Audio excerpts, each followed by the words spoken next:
गर्मियों के दिन थे। एक बूढ़ी चिड़िया जो असल में एक परी थी, प्यास से तड़प रही थी। रानो चिड़िया वहाँ पानी भरने आई। उसने उस बूढ़ी चिड़िया की हालत देखी। माँ जी, आप ये पानी पी लीजिए, आप बहुत थकी हुई लग रही हैं। बेटी, तुम्हारा दिल बहुत साफ है। मॉनसून आने वाला है और बहुत भारी बाढ़ आएगी। ये जादुई बीज लो, इसे अपने आंगन में लगा देना। ये तुम्हें और तुम्हारे परिवार को बचाएगा। रानो ने घर आकर वो बीज बो दिया। कालू कौवा पेड़ के ऊपर से ये सब देख रहा था। अरे रानो, खाने के लाले पड़े हैं और तुम बागवानी कर रही हो। ये बीज क्या सोने का पेड़ उगाएगा? हंसिए मत कालू भैया, ये बुजुर्ग का आशीर्वाद है। मेहनत कभी बेकार नहीं जाती। अगली सुबह एक चमत्कार हुआ। वहाँ एक विशाल नारंगी रंग का कद्दू उगाया था। वो कद्दू सूरज की रोशनी में सोने की तरह चमक रहा था।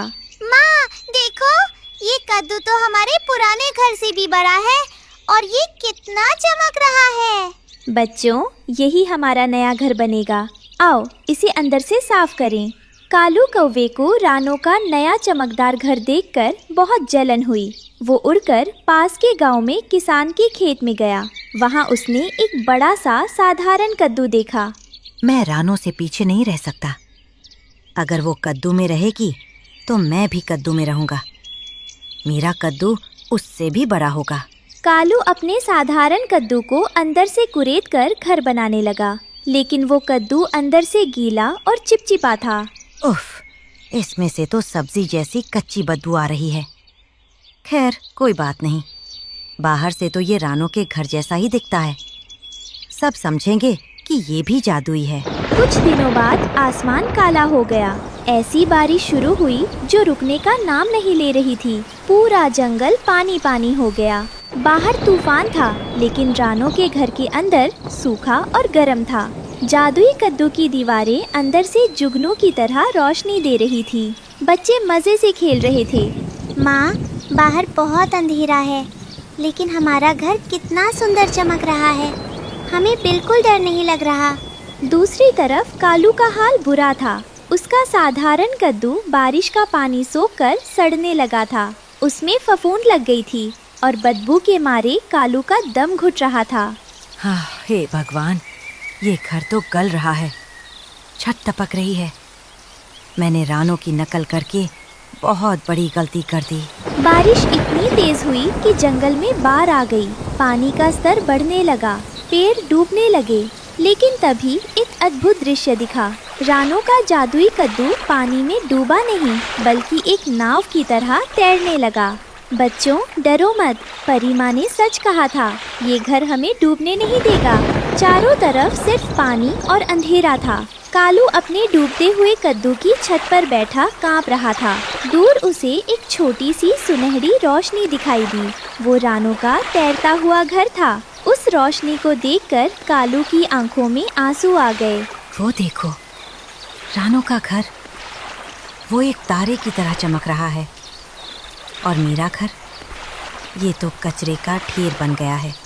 मैंने हमेशा रानो का बुरा चाहा, लेकिन आज वही रोशनी मेरा आखिरी सहारा लग रही है।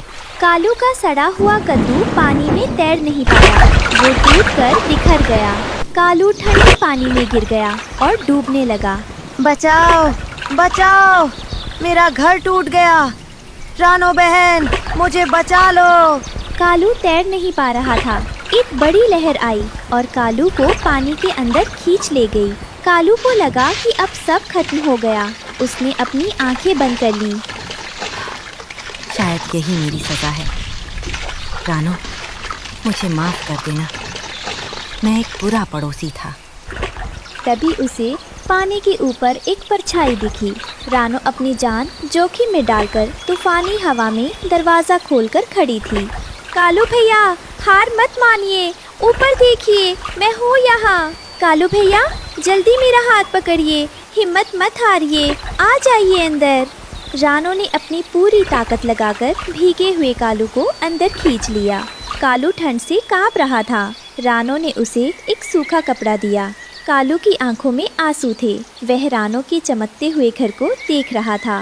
रानो बहन, मैंने आपकी नकल की, आपका मजाक उड़ाया, मेरा कद्दू सड़ गया क्योंकि मेरी नीयत खराब थी। आपका कद्दू तैर गया क्योंकि आपका दिल साफ था। कालू भैया, नकल से घर बन सकता है पर सुरक्षा नहीं।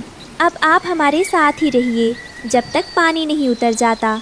उस रात पहाड़ के पानी में एक जादुई कद्दू तैर रहा था जिसके अंदर दोस्ती की रोशनी जल रही थी।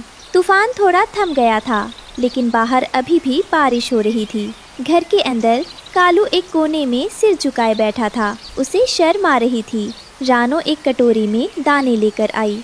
कालू भैया, ये लीजिए, भूखे पेट नींद नहीं आएगी। रानो बहन, मेरे पास तुम्हें देने के लिए कुछ नहीं है। मेरा घर, मेरा खाना, मेरा घमंड सब उस बाढ़ में बह गया। मैं तुम्हारे अन्न का हकदार नहीं हूँ। कालू भैया, जब तक हम साथ हैं हम गरीब नहीं हैं। ये घर मिट्टी या कद्दू से नहीं बना, ये अपनेपन से बना है। खाइए। कालू ने वह सूप पिया। उसे वह सूप दुनिया का सबसे स्वादिष्ट खाना लगा क्योंकि उसमें रानो की माफ़ी और ममता मिली हुई थी। अगली सुबह जब सूरज की पहली किरण निकली तो बाढ़ का पानी धीरे धीरे उतरने लगा था। आसमान बिल्कुल साफ था और चिड़ियों के चहकने की आवाज़ें गूंज रही थीं। रानो, उसके बच्चे और कालू कौवा कद्दू के घर से बाहर निकले। रानो बहन, आज की सुबह मुझे पिछले कल से बिल्कुल अलग लग रही है। कल तक मैं सिर्फ दूसरों की चीजें देखकर जलता था, लेकिन आज मुझे इस सूरज की रोशनी में एक नई उम्मीद दिख रही है। सही कहा कालू भैया। तूफान सिर्फ तबाही नहीं लाता, वह हमें हमारी कमजोरियों से वाकिफ कराने और पुरानी करवाहटों को धो डालने के लिए भी आता है। रानो, मेरा घर तो बह गया, लेकिन अब मैं अपनी मेहनत से एक नया घर बनाऊंगा। इस बार मैं किसी की नकल नहीं करूंगा, बल्कि अपनी सामर्थ और आपकी दी हुई इस नेक सलाह से अपना घोंसला तैयार करूंगा। तभी वहाँ वही परी प्रकट हुई। उसकी आभा सूरज से भी तेज चमक रही थी। रानो, तुमने न केवल अपने परिवार को बचाया बल्कि अपने दुश्मन को भी गले लगाया। यही वो असली जादू है जिसके लिए मैंने तुम्हें चुना था। और कालू, तुमने अपनी गलती मान ली। ये तुम्हारे नए जीवन की पहली जीत है।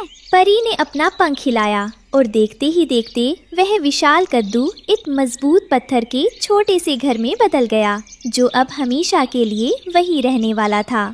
अम्मा, आपका आशीर्वाद हमारे साथ हमेशा रहे। अब हम सब मिलकर इस जंगल को और भी सुंदर बनाएंगे।